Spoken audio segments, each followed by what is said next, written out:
Hey guys, you're going to join me going to the range, Broadlands Golf Centre in Wolverhampton. So I say it's my local driving range. I'm absolutely spoilt for choice around here. I can go to Three Hammers, I've got Aqualate, which is like 300 yards from my house. And then I've got Broadlands Golf Centre, which is a brand new golf centre. It's just been refurbed and I think the place is absolutely amazing. Got putting studio, TRACKMAN and top tracer. Hey guys, welcome to the video. So what I thought I'd do today is go to the range and see how I'm hitting my driver. I feel a bit sluggish on my driver. Feels like winter and COVID haven't been good. I was averaging about 104 last year and I just felt like the last couple of times I've been to the range my driver's been really slow. So that's something I wanted to check out first, and then I wanted to check out what my club delivery is like. So on TRACKMAN you can see face angle, launch angle, spin, angle of attack, all those kind of things. And that's what I want to show you, my numbers going through my bag all the way from 56 to driver. And one of the main reasons I wanted to do this was to see what my average distance was, but also to have a look at my club delivery, and that's what we're going to look at the end of me hitting through the whole bag. So I want this video to be as short and sharp and as to the point as I possibly can. So I'm going to try and keep it under 5 minutes if possible. And as you can see, I'm flying through the bag here. I'm now down to 8 iron, carrying 137, which is a little bit down to what I would normally expect to see on the course, and say 7 iron at 146 average.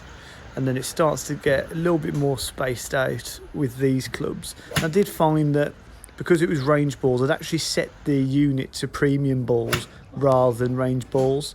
So I was speaking to the manager that works there, he's saying add on 10%, so that's probably why I was losing, say, 10 yards on my normal distances. So you can add, say, 10% onto these yardages to get a general idea of how far I was hitting it, and say I have actually played later in that day and that kind of rung true.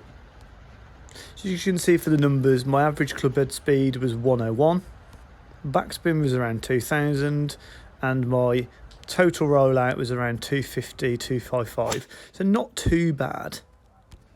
But what I wanted to do was check through the numbers, have a look at what the difference was in range of my spin rates, my launch angles, my ball speeds, and that would just give me a good idea on what I needed to work on for the future. It might have been that I was losing ball speed because I got an open face. It might have been because I was losing ball speed that I was really sleep on the driver. And the beauty of TRACKMAN is every single shot that you hit goes up into the cloud, and then you can check out on your certain deliveries. So I know Mark Crossfield discussed this. Don't just look at your averages across, a set of 10 shots, 20 shots, 30 shots. Check individual shots, see what your tendencies are.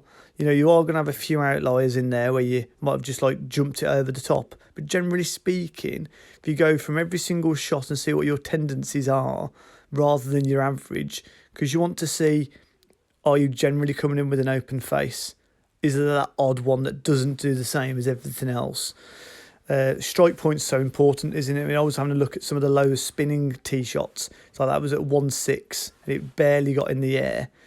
But then, say, outside of driver, I was looking at why my wedge was so low. I mean, the wedge spin was quite low, but the launch was high, which would tell you, that's what happens when you have range balls. The ball skids up the face and it comes out higher than the sweet spot, so it doesn't tend to get the spin. That tends to change when you get throughout the bag and you go through a little bit straighter loft.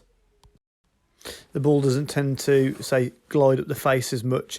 But again, like you say, when you've got driver and you've got 3-wood, you just won't get the same ball speed you would out of a premium ball. So that's just something to bear in mind. But it's the delivery, isn't it?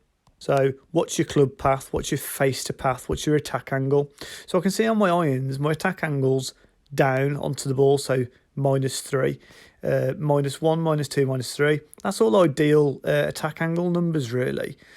And when you're looking at different clubs, obviously when you get woods, you want it to be level or a little bit up with driver. So that's kind of the information that I was looking for, looking through these screen grabs. So as you can see, my attack angle was either level or up on the ball, which is optimal for a driver. And that was giving me okay carry and, say, decent total distance, considering I wasn't putting that much speed into the club head. Hey guys, thanks for watching the video. I hope that's really helped you consider what you could do to improve your game. Don't just go to the range and hit balls. It's the worst thing you can do. At least get some data. Now, Top Tracer isn't the best thing you can use, but it's better than nothing. TRACKMAN's obviously better. Foresight's obviously better as well. Both have their strengths and weaknesses. So, thanks for watching the video. If you like what you've seen, hit up the like button and say follow my channel. I'd really appreciate your support. Thanks for everyone that's supported the channel so far.